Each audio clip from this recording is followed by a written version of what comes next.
Hello mga kasantoholics. Kahapon po, January 1, 2025 ay naganap ang taunang aguman ng mga apat na barangay dito sa bayan ng Santa Ana, Pampanga. Ang barangay San Isidro, Santiago, San Nicolas at San Bartolome na kung saan gaganapin ang 2025 aguman ay nagsasama-sama taon-taon tuwing umpisa ng taon o unang araw ng taon upang i-celebrate ang fellowship na ito. Sa mga nakaraang aguman, ito ay isineselebrate tuwing New Year's Eve o December 31 o huling araw ng taon sa mag-host na barangay. At tuwing sasapit ang alas 12 ay gaganapin ang Santa Misa sa host na barangay. At pagkatapos nito, gaganapin ang ligligang mosikos o serenata ng mga kasamang banda ng mga bawat patron ng bawat barangay ng apat na barangay na kasama dito sa taunang aguman. Ayon sa mga matatanda dito, nag-umpisa ang aguman dahil sa pagkikita-kita ng mga apat na patron na ipiniprosesyon tuwing sasapit ang huling araw ng taon o December 31 na prosesyon ng bawat barangay. Sa kanilang kanto ay nagkataon na nagkikita-kita ang apat na patron ng apat na barangay at ito ay ginawa nilang taunang pagkikita-kita upang tumibay ang kanilang pagsasamahan.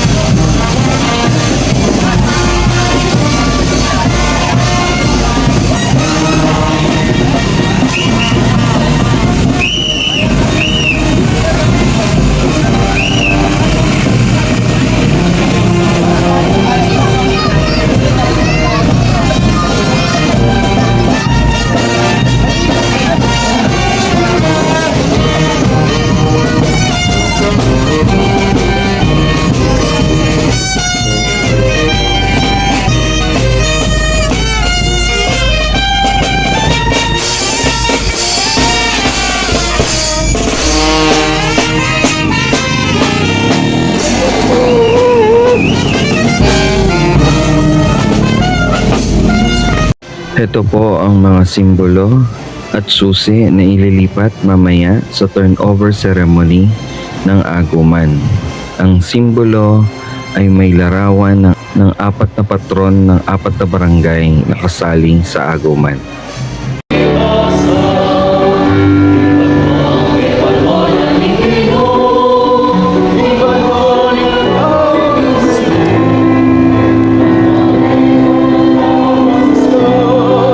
Hindi kapag magkasosyan tayo o upupusan tayo, itaw ding aldo na rin oktaba na rin Pasko.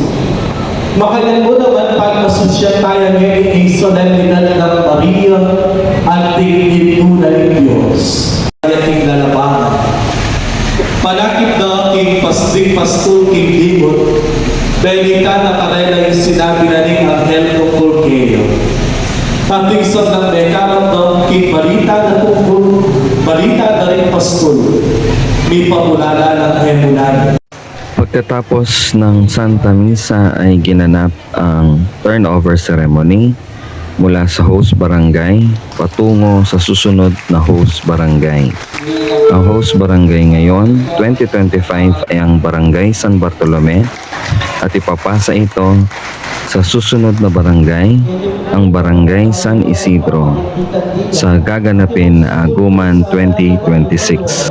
At nagdaling pinagablaw ang kasalpagtayanan ng apat na baryo. Masimayo Ipabubus, Australia, Ilinia, Bacon, Liturgy, ni Consejo Pastoral ng San Bartolome, Bagong Mensahe, Kapasalamatan, At pagkatapos ng turnover ceremony ay ang taunang ligligang musikos o ang serenata ng bawat banda na kasama ng bawat patron na kasama sa aguman ng 4 na barangay.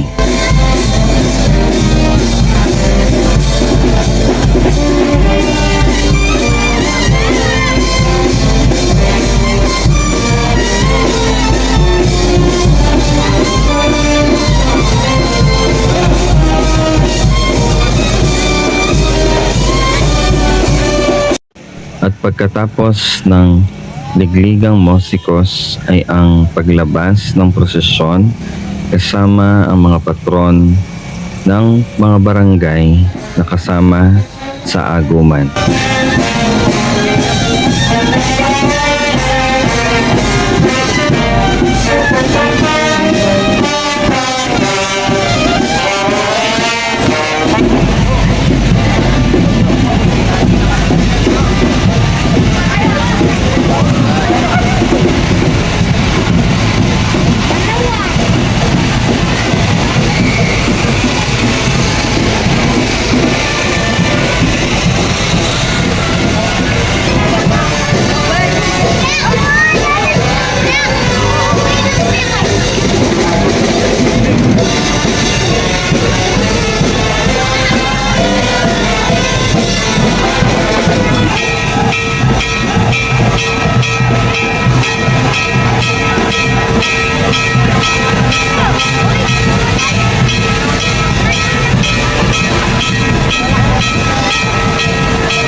Ang paghaharap-harap ng mga patron na kasama sa aguman ng 4 na barangay ay isa sa matandang tradisyon ng aguman na kung saan ito ay ang pamamaalam ng bawat barangay sa bawat isa bago umuwi sa kani-kanilang mga barangay o barangay chapel. Sa bawat boundary ng barangay ito nagaganap at dito magaganap ang serenata ng mga musikong kasama. Ito'y hudyat ng pamamaalam ng bawat barangay. Muli ay maraming salamat po sa inyong patuloy na pagsuporta sa akin sa Santoholics at masaganang bagong taon po sa ating lahat.